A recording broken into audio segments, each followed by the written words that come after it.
this week's IG Live. Today we are talking to Nadine Presley. She's going to be telling us all about her debut picture book, The City of Jasmine. I've had the chance to read it and it's just gorgeous. So hopefully you all have gotten your copies. If not, go ahead and get them. It just came out a few days ago. So go ahead and get your copies because it is really beautiful as a way to introduce people to Syria, especially for those of us who only know Syria through the news and some of the images we've seen of that. Of course, that is very different to what people who are from there have in mind. And so this book is a really lovely way to, hi everybody. This book is a lovely way to introduce people to Damascus and all of the sights and sounds of that beautiful city. And an interesting story that she will tell us about when she's on here, we can hear more about, is that the book was originally supposed to come out, originally supposed to come out last fall. And that was before, of course,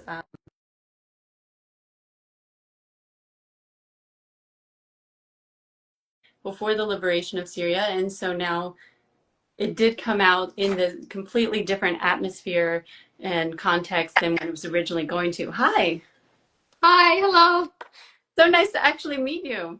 Yes, same. How are you? Good, how are you doing?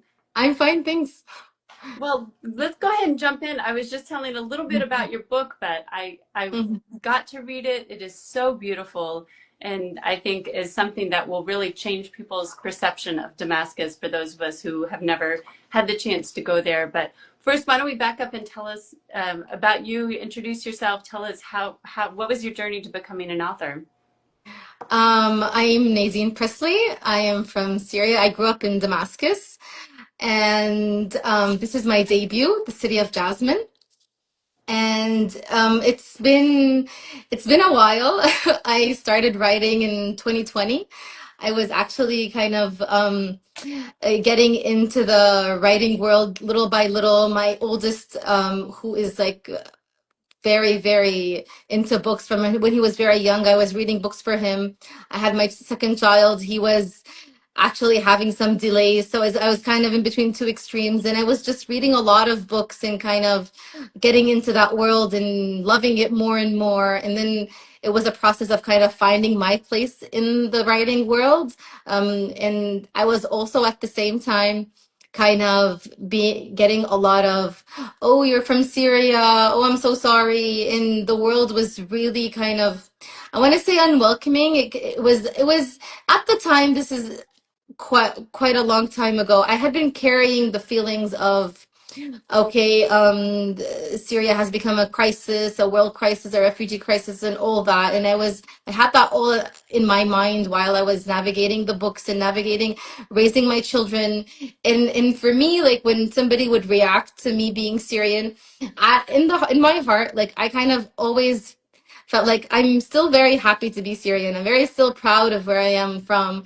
I like the reactions I was getting weren't really registering with my memories, like I know something really sad is going on, but still, like, this is like the oldest capital in the world. It is a place that has seen civilizations, and it's a very old beautiful place, and that's what I wanted the world to know. So going back to your question, I didn't want my kids to grow up feeling that, feeling that sense of what Syria is. I wanted them to take from what my memories are telling me about who I am. And so I started writing The City of Jasmine, and I wanted it to really center the beauty. I wanted it to be this like this journey through the city where you feel like you're on the streets of Damascus, where you're actually smelling the jasmines and smelling the food and kind of having that experience as a Syrian. And I wanted my kids to see that, and I wanted them to see how beautiful the city is and the country is. And so it was I think yeah, I started writing in 2020. It was still like Twitter was still alive and well, and I was able to get into PB chat with Justin Cologne, and then I went through a mentorship with Joanna Ho, which was very helpful with developing the book.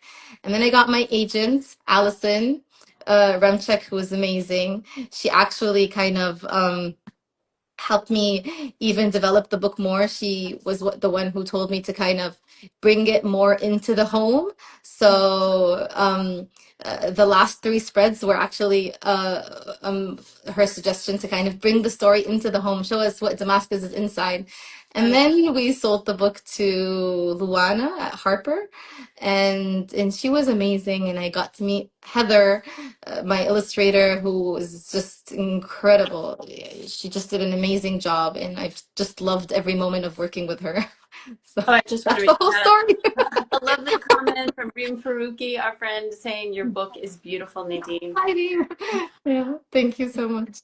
You know, it strikes me, I think we've interviewed a lot of authors who are from another country, and part of the reason they're writing is to kind of share the stories with their children. But it seems like yours must be kind of another whole layer of needing to do that because you're not able to, or at the time, we're not able to go back to Syria and show them. Like, you know, a lot of people might be able to hear, I'll take you back, and you weren't able to do that. So it must have had even and more urgency to it to share that with them. That's very, very true. That's right. I was against the world and the media against just my own memories, not being actually able to show them. So yeah, I'm very grateful that this book came to life Yes, and the here's way it did. another comment. Beautiful origin story of the book. Yes, Yeah, it's absolutely. a And long one. no, but that's what we want to know. We want to know the behind the scenes story. And more generally, I know you said that you started writing because you wanted stories where your kids could see themselves in the books. And why is that so important? I just because like I didn't want them to grow up thinking like hiding part of their identity. Like I wanted them to like it's a moment for me right now when my kids like they're reading the book. They have been with me through this process. They saw it coming into life. They saw me dedicated to like showing the beauty and making sure there was an instance where there was a conversation happening. Should we show an image of destruction in the picture book? And then I was having the conversation with my husband and with them, and they got to see how we actually ended up coming with the decision that no, let's just keep it focused on the beauty. We do not want any images of the rubble. So just them living that experience with me has helped them be more proud of who they are, and now they proudly say I am Syrian Canadian. It's not them feeling that they have to hide that part that has kind of been um um like there's a certain expectation of who a Syrian is, and I'm trying to change that and for them to be proud of who they are, because it is a big part of who we are, even at home. Our daily life is very much similar to the book. We're very traditionally Syrian in our daily and just our day the way we do things every day, so yeah, I just wanted them to be proud. Did they have the experience when they read the book to say, oh, actually this is really familiar. Like I recognize those foods, or that's Yeah. the same thing that we do in our house. Yes, yes. One of the things is that we never like return a plate empty. So it becomes some of a thing. Like you're holding on to this plate for like 3 months because you want to make something like really fancy and give it over. And we have like, just give me the plate. It's like, no, I'm not giving you the plate empty. So they see that, and then they kind of reflect on those moments when they're reading the book. Yeah. I love that. You do. I like you said. I love part of what I loved about the book is you do see so many different parts of Damascus, but you also see kind of the more personal kind of domestic life. With all of the places that you included in the book, was there one in particular that was really special to you personally? Um, I think one of the messages of the book is actually that we are made up of all these different places and all these memories that make us who we are. I can say I have a favorite spread in the book, which is the Umayyad Mosque, which I just think Heather did such an amazing job with. This is my favorite spread. Um, Artistically, it's just stunning. Um, the how the marble feels like it's shining, the shadows, the mosaic work, like the arch, how it's just so layered. Even like the birds, like every part of it, and like you can see how like these are kind of cut out and put there in like their traditional clothes. Um, even like this detail of this man having a beard, like every little thing, a part of it, it's just so stunning to me, and it's just so accurate. Um, yeah, this is my favorite spread. Yeah, and like you said, you really just feel like you're there. I mean, your Yes. text does the same thing because your text is also very like sensory oriented. Like you said, like you kind of feel it. You can smell the flowers. You taste the food. It's really, I guess, very evocative. You know, like you feel like you're experiencing it. Um, so tell us the significance of the title, "The City of Jasmine." Um, actually, so the city of Jasmine is actually what Damascus is called. In Arabic, it is Medinat al-Yasamin. It's actually what it's been. It's not something that a name that I gave to Damascus. It's actually what it's known for. Jasmines have just been there for hundreds of years, and wherever you walk, you're just always like smelling the jasmines. There are certain streets where you walk, and it's just continuously one big bush from beginning to the end, and it's always a thing where we like kind of pick a jasmine and put it in our pocket. It is part of Damascus, and I do think there is some symbolism there that that we're defining, like it's just like it feels like the jasmines are there as a sign of like resilience, you know. We don't want to define this place by this like the last decade or this or the regime or anything like that. These flowers have been there for centuries, and with their beauty, and I just wanted, and it's something that that Damascus is really known for. I didn't know that. I didn't know Yeah, that happened. I yeah, thought you would come up with that. But it is really mhm, beautiful, and yeah. like you said, flowers are kind of the opposite of war, right? I mean, it's not Yes, something you associate it, so it's a completely different image of the city. yes, yes, and they're everywhere. Like if you visit Damascus one day, you'll Mhm. just like you can you just even like spilling like they tend to grow in a way where they're actually like spilling everywhere, which I think is so beautiful. That's beautiful, and she did such a great job of capturing that in She the. did. One of the things Heather did is represent jasmines in different ways. So you Mhm. have them in watercolor, you have them in cutouts, you have them in so many different ways that you really feel it's like a celebration of the flower in a sense, which I think is beautiful. Well, I also I recommend to anybody who wants to learn more about that side of the book is you did such an amazing IG live recently. Yes, Shifa Saltagi yeah, Safadi's interview, which is also really special to have her do yeah, the interview. yeah. Remind me the illustrator's name, Heather. What's her full name? Heather Brockman Lee. Brockman Lee. Yeah. So people should go back and look at that interview as well. I try not to repeat the questions because that she did because it was such a great Yeah, interview. But yeah, yeah. so I think I had mentioned that I saw you say in that interview that the book had come out originally was supposed to come out last fall, and Mhm. then for some reason, like there was a delay in the publication, and then it just came out recently, and so of course Yes. the entire context has changed. What reaction have you gotten from fellow Syrians when they see this book? It's been an incredible reaction. Like those of my friends who knew that it was delayed are like, can you just imagine how incredibly perfect the timing is?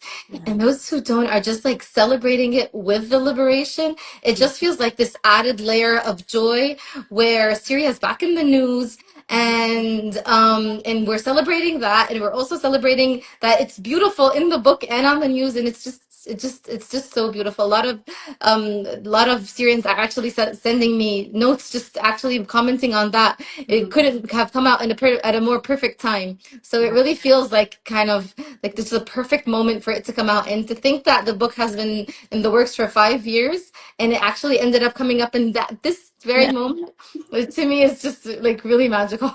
Which nobody could have predicted that could have Nobody wanted could to have dive into it, predicted. but we couldn't have. We had completely lost hope. Like we didn't even think that going back or liberation happening was like a thing that could happen, you know? It just felt like something that we just are living with, and it's not something that is, yeah. So yeah, it's very special that that Yes. Oh, happened. I love that.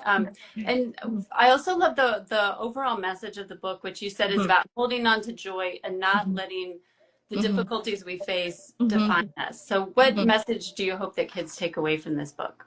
I really want anybody who reads this to realize that any place you see on the media, whether or you hear about, you just keep in mind that there is a beauty to that place. There is somebody who has fallen in love in that city, or has built a family, who had these regular beautiful moments. I want to kind of humanize, and for us to feel a connection to any place that you see that you might immediately think of, oh, this place has famine, or this place has war, or this any of these things, because in reality, every city you look at has so many different layers, and there are people there that are living and feeling joyful and just holding on to the beauty of their homes, and fighting for that. So I just really think that one of the strongest messages is for us to look at the world with more empathy and more love, and realize that there's beauty everywhere. Right. Oh, that's such a beautiful message, and one I think that we really need right now. And Yes. and, and I also loved there Mhm. was a part where she's with her father, and they have like a special box that they're putting memories in, because part of it is holding on, like you said, holding on to those memories and holding on to that joy. Mhm. Yes. Yes, the box is actually very significant. There's like a box like that in every home. Like the mother of pearl, the inlay, like the red velvet on the inside. It's all like very traditional Damascus. Even like furniture, you see like actual sofas made out of that same kind of wooden inlay with the pearl, or like a tissue box, or like all different trinkets and things made out of that. It's very traditional, like Damascus architecture. Well, I love that you found a way to something that in some ways on the surface is a kind of a simple story, like easy for kids to follow along, and yet you've woven in so many details, that they really get a sense of Syrian culture. Was it hard to figure out what to incorporate or what not to? I mean, what was the writing process like for you? I started with like the places that I go to on a weekly basis, like, or and then the places, or the places where we go to in the summer, like Ghouta. For example, Qasyun was a very important place, the mountain. That specific place had been closed off actually by the regime for the past 15 years, because it became sort of like a military base, because it's like so high up and it kind of overlooks the city. And I think that was a challenge also, even for Heather, because there were not a lot of pictures that she could rely on to. So it was a lot of research for her, and me trying to find pictures and trying to relay that information for her. And it turned out perfect, like to what it is right now. But I kind of wanted to take all these different places, and then after that, I wanted to take every scene and then build on that, give it extra layers of, like, I would make sure I had a texture, I would have a smell, I would have or a scent, I would have a food, or, like all these different senses that are kind of embedded into every place to kind of give it that, like, dimension, like more three-dimension, or like a feeling that you're actually there, than to have it like flat and actually feel like you're on the streets but of Damascus and walking. But yeah, a lot of it was research, and a lot of it just naturally came. And I love how you're talking about having like these different layers to the text, which is kind of mirrored by the layers that she does in the illustration. It is amazing to me. I mean, I don't know if you saw the video she created for like her process. Mhm. She actually had like, I keep go I keep gushing about the illustrations. They're so They're amazing. amazing. They really are amazing. She went back and she did like all these cutouts, like, and then she said like when she scanned them, it kind of gave that shadow, which gave it more of a like three-dimensional feel to it. And she wanted to do that just to reflect on like the history, and thought that was beautiful. It was a beautiful way, like you said, to complement the words that are also layered. Yeah, and I'm also interested because a lot of times I talk to authors and they say they have virtually no interaction Yeah. with artists, and sometimes Mhm. they don't even know them, like they Mhm. have no communication with them until after the book has come out. But it sounds Yeah. like your process was really different. So you guys were kind of in touch during the whole process. It was different, and I just learned from Heather that she was the one to ask, like, how involved can Nadine be? Mhm. And Luana was amazing. She set up a meeting for us, a Zoom meeting, before Heather even started writing, I Mhm. was able to give some feedback, just related to like how a certain place, what is the most significant part of a place. Mhm. Like for example, for the mountain one in Qasyun, I was able to share that the minarets are very distinct. Mhm. The green lights that are coming out of the minarets are something that is very evident from the mountain. It's the thing that catches your eye the most. So that's something that she really took care of. Um, I was I was able to send her some videos that I would find on. I would like be scrolling Instagram and I would find something beautiful and I would share it with her and things like that. Yeah, but it was really special that was able to be part of the process, and I also like made sure to just stay in the very lane of the cultural sensitivity and not Right. affect anything else. Not Yeah. not try and direct her artistic I process. couldn't if I wanted to. I'm so bad at art. And I mean, she is just so good at it. And like her style is just stunning. I mean, you can see it. It really Yeah. is gorgeous. Mhm. Well, I want to take a little time because I know you have Mhm. other projects coming out. So I'm wondering Mhm. what you can tell us about those. I know at least two picture books next year, right? Yes, I have one in January. It's a Ramadan book. It's called The Ramadan Nights, and Mm-hmm. it's coming out with Simon and Schuster. And Asma Inay is illustrating it. She's actually also Syrian.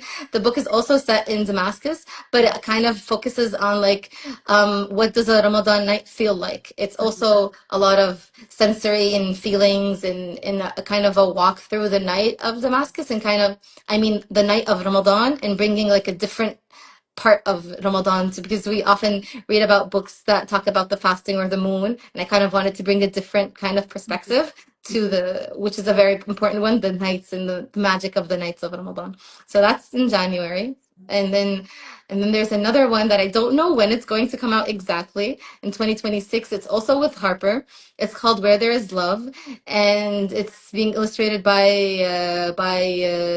Leanne, who's doing also a beautiful job, Leanne Hatch, and it's about the power of when you link a certain taste to a memory. So it's in this case, it's grape leaf. So we go through the process of Lena, our main character, making grape leaves with her grandma, and how like every part of the process kind of takes them on a journey through their memories, and it kind of like plays on that, how certain sometimes when you like taste something and it takes you back to a certain place, or you smell something and it takes you back to a certain place. So it's really about that.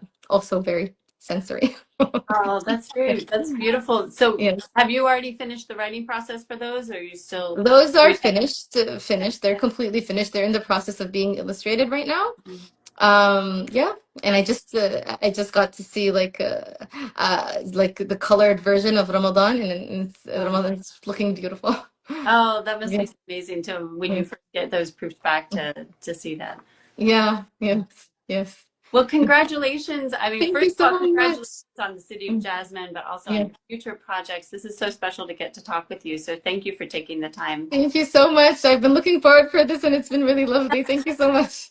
For those that don't know, we actually started talking about this, I don't know, maybe last fall or at least over the Yes, winter. I think yes, when because you became a sponsor of Read Your World, and I was like, we have to schedule yes, whatever yeah, this like 6 months ago. So this is yeah. really fun to get to talk with you.